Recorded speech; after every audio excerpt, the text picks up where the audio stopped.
नमस्कार दोस्तों आज की इस वीडियो के जरिए मैं आपको एक भगवान श्री कृष्ण की कहानी सुनाने वाला हूं, जो आपकी सारी चिंताएं दूर कर देगी। आपको इस कहानी से बहुत कुछ सीखने को मिलने वाला है, इसलिए इस कहानी को अंत तक ध्यान से जरूर सुनिए। इस कहानी की शुरुआत होती है एक बिजनेसमैन से, जो अपने बिजनेस को लेकर काफी चिंता किया करता था, जैसे कि आने वाले कल क्या होगा, कैसे मेरा काम आगे बढ़ेगा और इस व्यवसाय को मेरा बेटा संभाल पाएगा या नहीं। उस बिजनेसमैन का एक लड़का भी था, जो उनसे काफी बार कहता रहता था कि आप मुझे हमारे इस बिजनेस को संभालने का एक मौका दीजिए, क्योंकि मुझे भी बिजनेस करना आ गया है। लेकिन वह व्यक्ति कभी भी अपने बेटे को मौका नहीं देता। एक दिन इस बिजनेसमैन को दिल का दौरा पड़ जाता है और इसके चलते उसको हॉस्पिटल में भर्ती किया जाता है।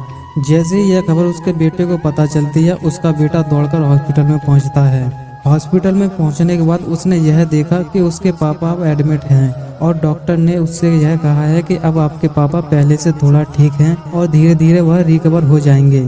फिर उस लड़के ने अपने एक दोस्त को कॉल करके वहां पर बुला लिया। उसका दोस्त वहां पर आता है और उससे पूछता है कि भाई क्या हुआ। फिर उस बिजनेसमैन के लड़के ने अपने दोस्त से कहा, मेरे पापा को दिल का दौरा आया है और वो अस्पताल में एडमिट हैं। इसके बाद उस बिजनेसमैन के लड़के ने अपने दोस्त से कहा, चल जरा बाहर चलकर आते हैं, बहुत देर हो गई है इधर।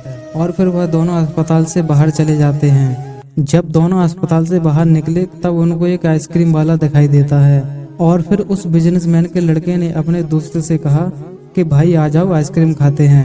यह बात सुनकर उसका दोस्त थोड़ा चौंकता है और मन ही मन कहता है, अरे यह क्या पागलपन है, पापा अंदर हॉस्पिटल में भर्ती हैं और ये यहाँ पर आइसक्रीम खाने की सोच रहा है। फिर उन दोनों ने आइसक्रीम खरीदी और वह दोनों आइसक्रीम खाने लगे।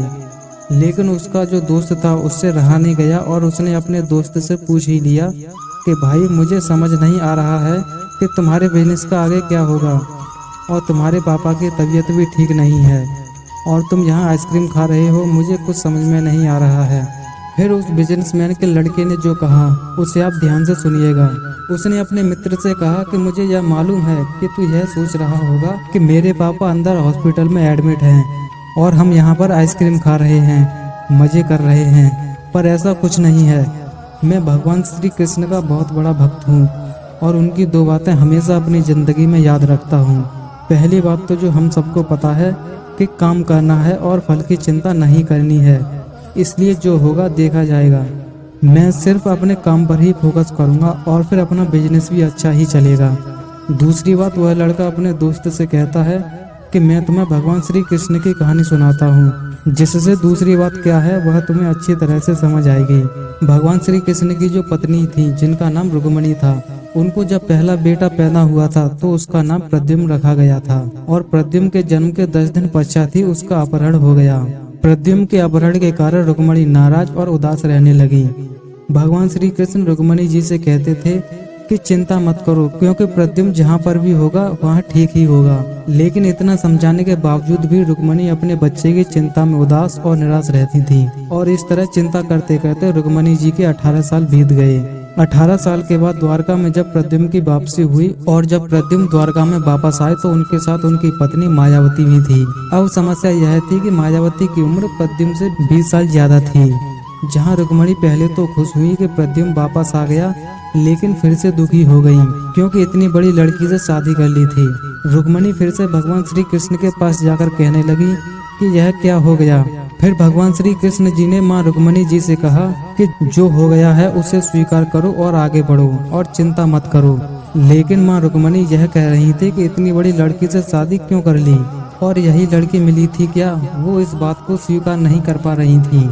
इसके कारण 8 साल तक माँ रुक्मिणी जी दुखी और निराश रही और 8 साल के बाद रुक्मिणी जी ने यह स्वीकार कर लिया कि जो प्रद्युम्न ने शादी की थी वह ठीक है और इसके लिए ज्यादा चिंता करने की जरूरत नहीं है, और उस शादी को उन्होंने स्वीकार कर लिया।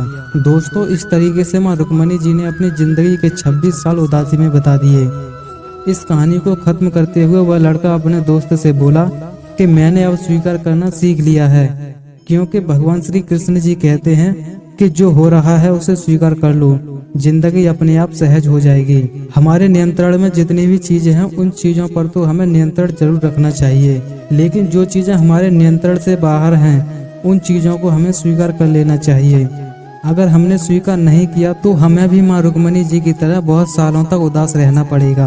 दोस्तों, आज की यह कहानी आपको कैसी लगी और आपको इस कहानी से क्या सीखने को मिला, यह हमें नीचे कमेंट बॉक्स में कमेंट करके जरूर बताइए। साथ ही अगर आपको श्री कृष्ण की यह कहानी पसंद आई हो तो इस कहानी को अपने दोस्तों के साथ जरूर शेयर करें।